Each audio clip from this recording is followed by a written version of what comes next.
welcome to Holocron Transmissions. I'm your host, Nick. This is Patrick, and also we have Omadaun. Want to say hello, guys? Hello.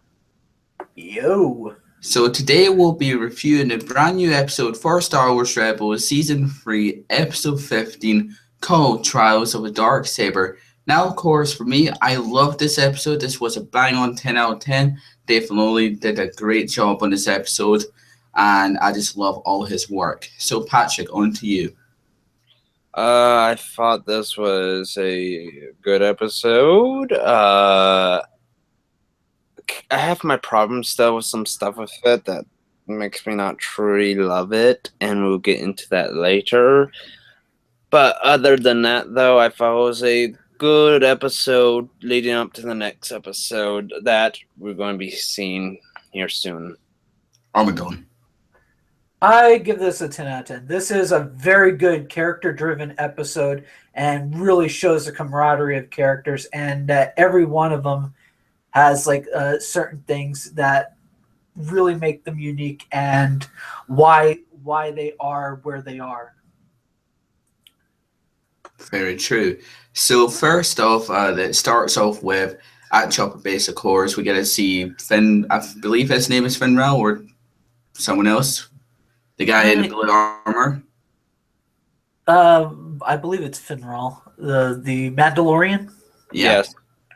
Yeah, I believe it's Finral. All right, cool. So basically, he walks onto the ghost ship and basically talks to Kanan about the legend of the Darksaber. And what is kind of cool is that it wasn't Pre Vizsla who first owned it; it was Tav Vizsla. The first Mandalorian to ever be a Jedi. Mm-hmm. It was a very interesting thing to have in the lore here to put in of the Darksaber. And plus, too, what I really liked about this, how they actually put the painting on the wall on how, he managed to build the lightsaber, and also how we get to see the Mandalorians, whoever has control of the Darksaber takes control of all the Mandalorians. Yes, and the stuff that we saw too are definitely a great reminder of the Old Republic era. Yes, it's sort of like a feels like a way of saying this is the new Mandalore type of thing. Mm-hmm. For those of you who know, Mandalore is basically a title for the one who rules the Mandalorians. And may I say, what I thought was so interesting about the picture animation showing the history is it was very reminiscent of the 2D Clone Wars show from back in the early 2000s. Mm-hmm. When Anakin's going through the cave there and seeing that he will become Vader. Yeah. It's very reminiscent of that, and I thought it was really interesting. I agree. I agree too. So we have Sabine here, and we get to see her room for the second time in Star Wars Rebels. I mean, we haven't seen her room since season 1, I believe. Yes. No, we've seen it periodically in season 2 and 3. Yeah, but just not like a focus on it though. Mm-hmm. Yeah. And I really like as well how we get to see these different type of arts, and it shows how artistic Sabine really is, as well as Thrawn, because it kind of leads to Thrawn in a way, because he likes art, as well as Sabine. Something I also love is if you look at the room, it's progressed to more and more, and you also see sort of like a lightening of the tone of her artwork in her room. Especially when you saw like that group picture she had, it's sort of like it's a very friendly feeling picture. Like this is her family now, and I thought it speaks more of how the character is was sort of like things that are more of like towards about the galaxy and such. There's a very harshness to a more like mythic feel, but when it comes to them, it's more of like that chibi, very cuddly type of thing. Also, if anybody caught it, if you look at her left shoulder plate, she has the owl creature there as a symbol on it, which I thought was a neat little thing. It sort of makes me think that the Ahsoka Tano in some way is guiding her. Mm-hmm. or at least the Bendu, because he also was seen in the presence of those things. Now that's one of my things here that I have not a big problem with, but why do you do that? Like, it showed the Bendu in this episode, and I thought, oh, hey, maybe he's gonna give advice to Sabine or something. That'd be kind of cool, or it might show up and Sabine will learn something about the Force more. Nope, not gonna do anything with him. Oh, let's show him. Do nothing. There's no point in showing him then whatsoever. I don't understand why they showed him. Don't understand why they got him up for him to do absolutely nothing. That was so stupid, in my opinion. I mean, it kind of leaves us in a speculation on what, a Feist did Ben to actually give Sabine, if, off camera advice to make. He didn't give nothing. He just saw it with him. Well, that's it. Well, here's the thing. We didn't see her for hours until she came back to the group. Here's the thing then. Show a little bit of why she's gone then. If the Bendu did talk to her, say, show the first beginnings of it. We don't have to see the ending of it, and show the beginning of it, because when she came back to the thing, I know I'm getting ahead of myself, but when she came back to the thing though, how she trained, how she fight, I'm forgetting the main character's name now. Not Ezra, but Kanan. Kanan, thank you. But how she fight Kanan though, it was the same as before. Kanan had to get her more aggressive, and that's my other problem I have, but we'll go into it later. So basically, to me, it's like, oh, she didn't learn anything. If she did talk to the Bendu, then she would have learned something. But no. So still, no point in showing him whatsoever. Actually, I think when it comes to the Bendu, if you notice, he's only revealing himself to Ezra and Kanan. Even when Maul showed up, he just was mystically gone. Okay, fine, but then why did he get up then and turn to Sabine and see what's happening? I mean, that's the thing. My problem is, why show him if you're not going to do anything with him in the episode? I feel like it's building up to explain him. Bullshit to me. That's bullshit. If you're going to build him up or something, have a scene of him. Just don't show him and whatnot. I can see like maybe the interest, like maybe he's like, I guess that's what they're trying to go with. But still, it's like, I wish they did something. That's my tiny complaint. But let's continue here. So basically, they all have a meeting about Sabine trying to reconnect with Mandalore and against the fight against Empire, of course. And this begs the question: what happens to the Mandalorians after the legacy of Mandalore? Because we do not see them at all, only in one scene or in the trailer for the mid-season. Mm-hmm. So basically, this begs the question: do they get wiped out, or do they all join the Empire? From what we learn, the ones who didn't join the Empire got wiped out, and the ones who did join the Empire are systematically being wiped out. Yeah, and turn into elite troopers, basically. Yeah. So basically, Kanan gives Sabine a Darksaber, and he's just like saying you have to be careful of this. If anyone knows you have this, then you'll have to take extra precaution. Mm-hmm. So, which I really liked about that scene. So here we get to see Kanan and also Sabine training with sticks, what Kanan and Seb made. Yeah. Which I thought it was kind of funny as well, how they actually didn't make those into training sticks instead of actually using training swords. Yeah, the training sabers, which are a little more than stun batons. Basically. Yeah. And I do like it here. Ezra's taking a teaching role here, even though they do it in a way I don't like, because they're still poking fun at Ezra, not giving him as much credit still. But I'm still liking though, like, hey, look, Ezra does know more than you. Maybe you're a good fighter, but he's a better swordsman still, or a better teacher.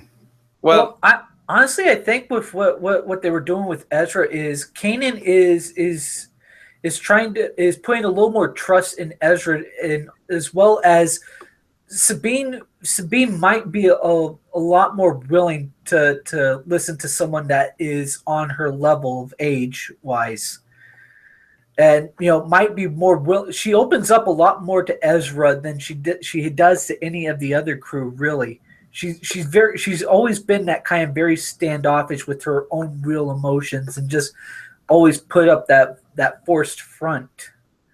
And I think that's sort of what Kanan was seeing. So he wanted to, since Ezra's like the one where she kind of breaks down a little bit of that front around a lot, he gave Ezra the chance to train her, as well as gives Ezra more of a role allows him to actually experience what it is to teach and such. Give him a little more of that experience of what a Jedi is to be. Yeah. I know it's a master as well. I just wish that they stop with the whole like, oh, let's put Ezra down a notch a bit, or let's make fun of Ezra. But I understand that we want to keep some humor in here, but can we just stop with all this dumb humor? That's what I didn't like about lots of season 1, to be honest with you. Humor is great. I'm not saying humor is bad. It's just though, if we get to a point of Ezra, if we want to take him more seriously and make him get us to make him feel like he has definitely learned more and whatnot, more like the beginning episode from here, where we saw how strength he has, and how much of a leader he can be, So I'm just getting sick of lots of these. Honestly, I didn't see any real put down of Ezra. I did in this episode. I did, and I did not. What was the put down? It's like he basically owned her in lightsaber combat.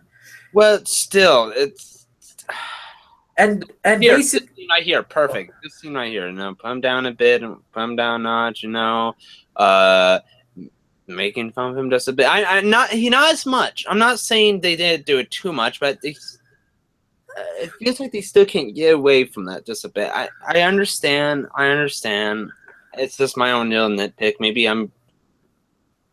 I'm just focusing on too much, but oh well. But what I do like about this scene though is showing that training is definitely more important than little gadgets and whatnot to help you out. If you don't know how to fight with a certain weapon, you will lose. Actually, what it came down to is not that she can't fight. She's far more experienced fighter with a lot of different weapons. I'm saying though, with certain weapons though, you might be a good fighter and whatnot, but the same thing with Rey, for example, from Force Awakens. She might be good with a stick, but a lightsaber is a different weapon. She wasn't even trained in fighting anything. She just brutally punched people with it. It's like, what I'm saying is this is a girl who was trained in Mandalorian combat. She knows how to use a vibroblade, which is very similar to how you fight with the lightsaber. What I'm saying is like what this felt like was sort of like a rite of passage. Like in a way, he's trying to bestow upon her to connect back to her heritage, which it's not just that though. It's not just it's that too. But if you're talking about the training scene here, she definitely needs to learn different technique than she did, because if she's trying to go against more highly skilled fighters, yes, I understand. For example, Darth Vader. Mm-hmm. Yeah, but the thing was, it was her starting to do stuff more outside of the box type of thing, and it felt more like Kane trying to realize like, yeah, you can use all your tricks, but when you're running out of them, you have to rely on your skills. And the problem is she had so much stuff that she's holding back, and she's really fighting herself nonstop, which is why he just was getting upset with her and basically pushing her, and she got really pissed and just ran off. Mm-hmm. And what I really loved about this scene is how Kanan says to Sabine, the Jedi won the war in Mandalore, and they know all the tricks that the Mandalorians do. So, yeah. As we see Kanan getting tied up here, but he already knew that trick. Yep. Yeah. And the thing is like, again, as I was saying, it's just she's relying relying too much on just basically what she's taught, but it's like, is mainly fighting herself nonstop. And when it comes to this, it's like he's trying to force her to face whatever she is not telling them.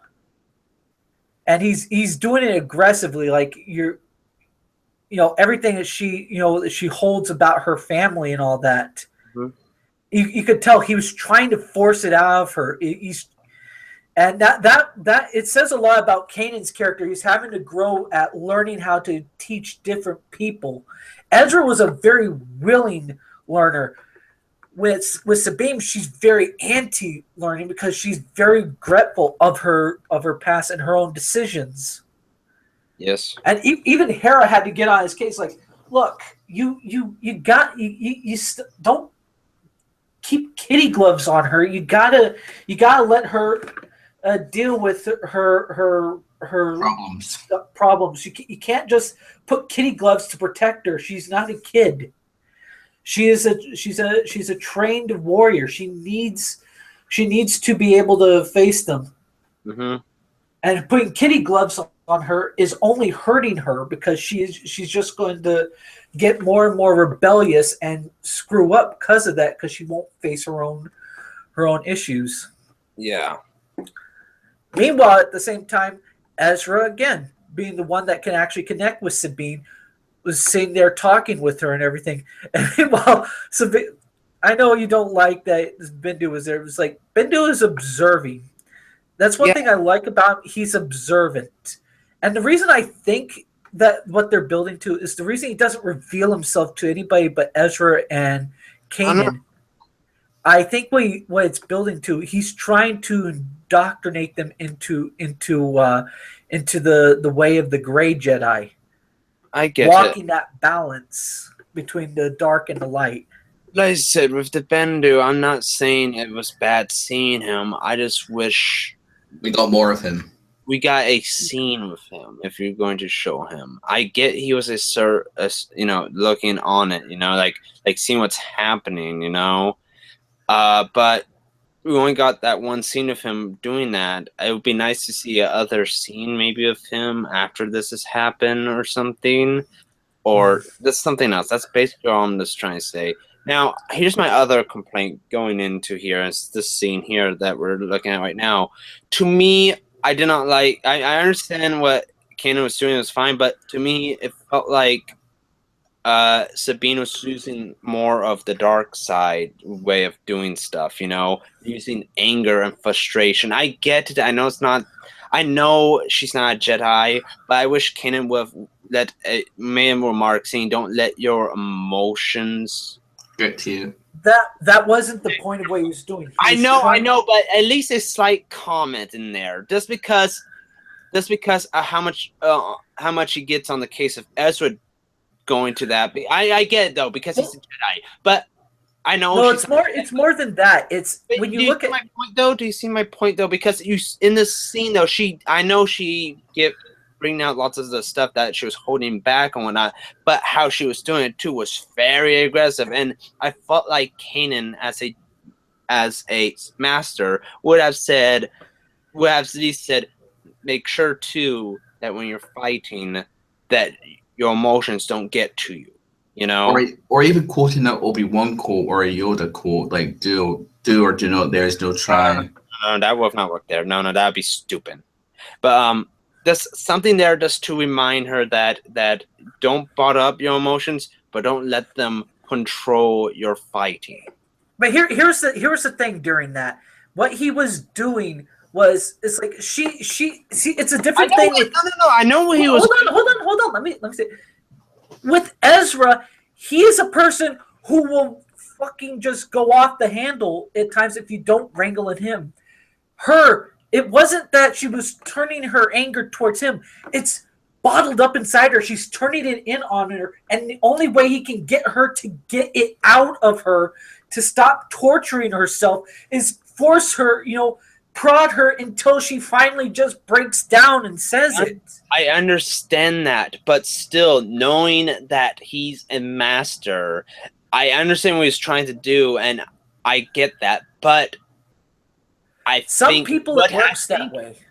I know it does, but I think a comment there about not letting your emotions determine your fighting would still be a nice thing. Like a different reminder. I'm glad you got these out. I'm glad you open up. But make sure though you don't let your anger and strong emotions determine your fighting, because if you let those emotions get to you, you can mess up and lose because you're not focusing. That's what I'm trying to say as a teacher, as a master. I know any master would have said that afterwards.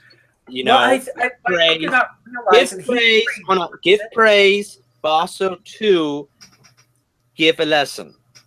And I didn't saw that, and the reason why I won't complain is if he has not done it with Ezra, but he has done it with Ezra before. That's what I'm trying to say, as a teaching method, as a learning method. Here's the thing. It's not a big problem. It's just a little nitpick I have there. That's all I'm just trying to say. Here's the thing, though. Ezra is a different type of person there. He has to teach her differently. But here's another thing you're not seeming to realize. Like, he already said this earlier to her, and she kind of flew off the handle. Here is where he's trying to get her to confront it completely, to let it out of her, so she can become a better fighter. She is already a focused fighter, knows how to keep her emotions in check when she's fighting. Problem is it wasn't an external fight she was doing. It was an internal fight. She's perfectly fine with an external fight. Problem is, she was fighting herself so much internally that it was she couldn't keep focus, and that's what he was trying to get her to stop blaming herself and everything. So in the last scene here, Esco, in the last scene here, we get to see Kanan, Ezra, and also Finral basically bowing down to Sabine, telling her that we're family, we're follow you wherever you go, and basically their next move is going to be on Mandalore, try and reunite Mandalore with the rebellion, of course, and I don't think it's going to go as well as they think. I don't think so either, and also too, it's not just that, but she has to reunite with her mother and father and brother as well. Yep. Yeah. And somehow I feel what they're building up to is she'll probably be able to get a fraction of her family to go with her, but I think there's going to be that fraction that will still favor the Empire for what she did. From what I feel like, the father will follow her. Well, I was going to say the mother, but throughout this episode, I feel like the father will follow her. The brother, I don't know yet. I feel like her mother is going to very disown Sabine and still disown her until the end and still stay with the Empire, maybe. Or she might have an open heart and come back to Sabine. It either be one of those two ways, I feel like. And also, in the trailer, we get to see Sabine fighting someone on the ice rink as well in the mid-season trailer, because I think Ezra's Kanan had been put in jail or whatever. Well, she has Ezra's. Mm-hmm. And the other person has the Darksaber. So she's fighting, I'm guessing, for the right to wield the Darksaber. So I most likely what's going to happen is someone at her clan is technically the rightful owner of the Darksaber, and to prove that she is truly a leader and truly the main owner of the Darksaber, she has to fight with Ezra's blade in the Mandalorian, combat, challenge and whatnot, to defeat, to claim, how the Mandalorians do. Something I'm wondering if her mother wasn't that female Death Watch Mandalorian who watched as when Maul killed Pre Vizsla. That'd be very, very interesting if that is the case. Because that could also be part of what led her to be the way she was. Oh yeah, and that would be very interesting, I feel like, indeed. So now we're going on to the ratings. So I'm going to go to Omadaun first. Would you like to say your ratings? I honestly give this a 10 out of 10. It's a great character development, great progression of what these characters have all gone through and what has made them who they are and why they did it. It's like Sabine, pretty much the one person who understands her type of history is Hera. She went through the same thing pretty much. Unfortunately, I feel like with Sabine, she's still holding back something. Like she knows that it's not going to work with her mother or brother or something, because like there we don't know to how much of an extent they. Because here's the thing, she was abandoned by her own family in favor of those who were going to destroy them, and that's why she joined the rebellion to stop the, even though it distanced her from her own family and she was sort of excommunicated from them. Well, She's doing this fight to protect those that she cares about. It's something, it's a very hard thing for her to deal with. And at the same time, you're having Ezra being Kanan's giving Ezra more responsibility and like learning how to teach, as well as trusting him to be able to communicate more. He's given him more of that Jedi type of experience that Ezra needs to center himself. At the same time, we're dealing with Kanan having to learn that he can't teach just one way. He has to really look at how people are and not just like focus one way of thought process, because that it doesn't work that way. You have to work on who they are to teach. He's becoming a better teacher in that sense. At the same time, you had bad with the Mandalorian guy's name again. Finn Rao. You have him trying to connect her, back into her past. Like it's like, don't worry. It's also a way of him reaching out. It's like, I have no more ill wills towards you. You are, when he gives her the gauntlets there, which are sort of like a kind of rite of passage. Like every bit of Mandalorian armor feels like it's a rite of passage, weaponry and armor and such. And it feels like he's really trying to connect with her. In a way, I think he looks at her like a daughter now. It's like someone he can pass on his knowledge and such to. And in a way, it's also powerful that they're explaining. It's like, look, we're your family too, and we will not abandon you no matter what. We're always there for you.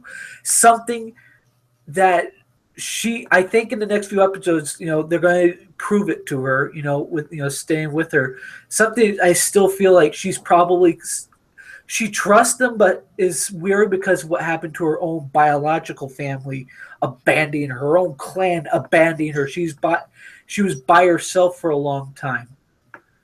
And I think it's very powerful in the way it's set up for her character.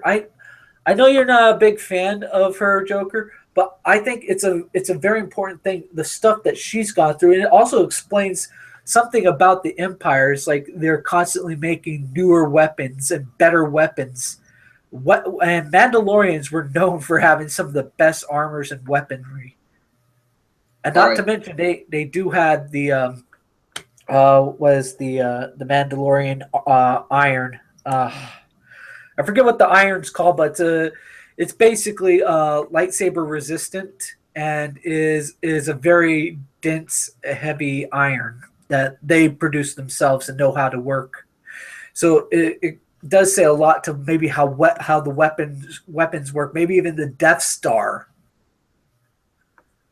in and of itself was made with some of those components in mind, because they did have we did see in Rogue One that what drove the laser were kyber crystals, and it makes it interesting. All right, Patrick, over to you. Okay, two things I want to say before I get into my thoughts. You have to remember Sabine did work for the Empire and was part of the Empire. Just want to say that. Just want to put that out. And also, too, I don't dislike Sabine's character. I have problems with some of her character development that we're finally now getting in these new episodes, which I'm happy about. So just want to point that out there.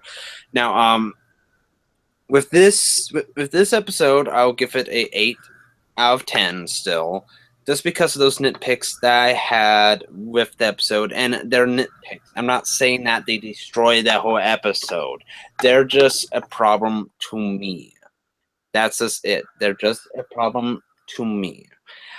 I just have a problem with the Bandu there and some of the things they did with Ezra a bit and how they handled the whole thing.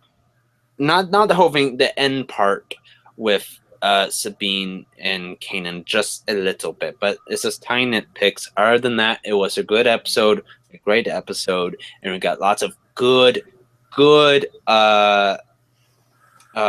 story arcing with Sabine. Even through it was kind of forced in there. They kind of forced in her backstory a bit, like oh, let's explain it to you just by her talking about her backstory. I understand how they did it, and it makes sense, but you have to admit though a bit, it's like okay, let's just explain it all at once with just her talking about it. And in movie sense, writing sense, you don't want to do that. That's kind of bad to do that.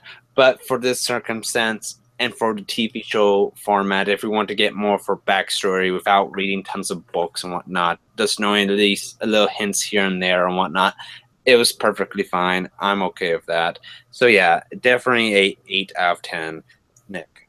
For me, I'll probably give it a 10 out of 10 because it was really, really good. It was a good story arc. And I really love the character development of Sabine as well, how we get to learn a wee bit about her backstory, and also too how she built the weapons for the Empire, which I really liked about this episode. Right. Cool. Yeah. So anyway, guys, this has been our review for Star Wars Rebels Season 3, Episode 15, called Trials of a Darksaber. If you enjoyed it, please leave a like, comment, and also share us on social media with your friends, family, relatives, and your fellow Jedi. So thank you very much for watching, and don't forget, may the Force be with you always.